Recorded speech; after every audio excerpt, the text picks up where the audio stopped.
Welcome and good day to all of you. Today, in this video session, we are going to see about signaling by the insulin receptor. Insulin, it is a peptide hormone produced by beta cells of the pancreas in response to an increase in blood glucose levels. The target organ of insulin in the body are liver, adipose tissue, muscles, and brain. Insulin binds to the insulin receptor and facilitates uptake of glucose by the cell. Insulin's interaction with the cell triggers both metabolic and mitogenic cellular responses. Insulin receptor belongs to a family of receptor tyrosine kinase which phosphorylate their substrate proteins on tyrosine residues. The insulin receptor comprises of two subunits, extracellular alpha subunit and transmembrane beta subunit.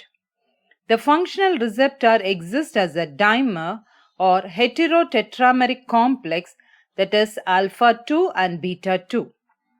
The alpha subunit contains the ligand binding site and it is the only subunit identified by affinity labeling protocols. The beta subunit is involved in intracellular signaling. Our bodies spend significant effort in maintaining blood glucose levels within a narrow range.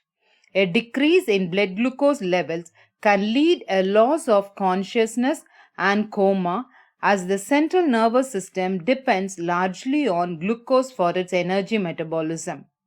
A persistent elevation in blood glucose levels results in a loss of glucose, fluids, and electrolytes in the urine and serious health problems. The levels of glucose in the circulation are monitored by the pancreas. Where blood glucose levels fall below a certain level, the alpha cells of the pancreas secrete glucagon. Glucagon, it acts through GPCRS and stimulates the breakdown of glycogen, resulting in an increase in blood glucose levels. When glucose levels rise, as occurs after a carbohydrate-rich meal, the beta cells of the pancreas respond by secreting the hormone insulin. The hormone insulin functions as an extracellular messenger molecule informing cells that glucose levels are high.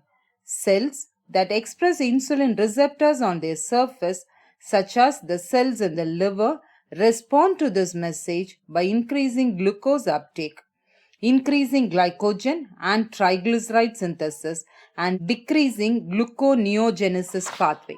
The insulin receptor is composed of an alpha and a beta chain, which are derived from a single precursor protein by proteolytic processing. The alpha chain is entirely extracellular and contains the insulin binding site. The beta chain is composed of an extracellular region, a single transmembrane region, and a cytoplasmic region. The alpha and beta chains are linked together by disulfide bonds. Two of these alpha-beta heterodimers are held together by disulfide bonds between the alpha chains. Thus, while most RTKs are thought to be present on the cell surface as monomers, insulin receptors are present as stable dimers. Like other receptor protein thyrokinases, insulin receptors are active in the absence of ligand. Recent work suggests that insulin receptor dimer binds to a single insulin molecule, and this causes repositioning of the ligand binding domains on the outside of the cell, which causes the tyrosine kinase domains on the inside of the cell to come into close physical proximity. Juxtaposition of the kinase domains leads to trans-autophosphorylation and receptor activation. Several tyrosine phosphorylation sites have been identified in the cytoplasmic region of the insulin receptor. 3 of these phosphorylation sites are present in the activation loop. In the unphosphorylated state, the activation loop assumes a conformation in which it occupies the active site. Upon phosphorylation of the 3 tyrosine residues, the activation loop assumes a new conformation away from the catalytic cleft.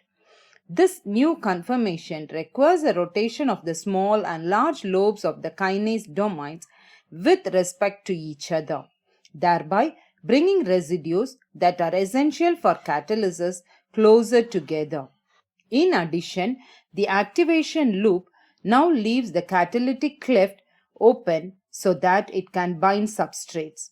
Following activation of the kinase domain, the receptor phosphorylates itself on tyrosine residues that are present adjacent to the membrane and in the carboxy terminal tail. In this session, you have learnt about the topic signaling by the insulin receptor. Thank you for watching. Have a nice day.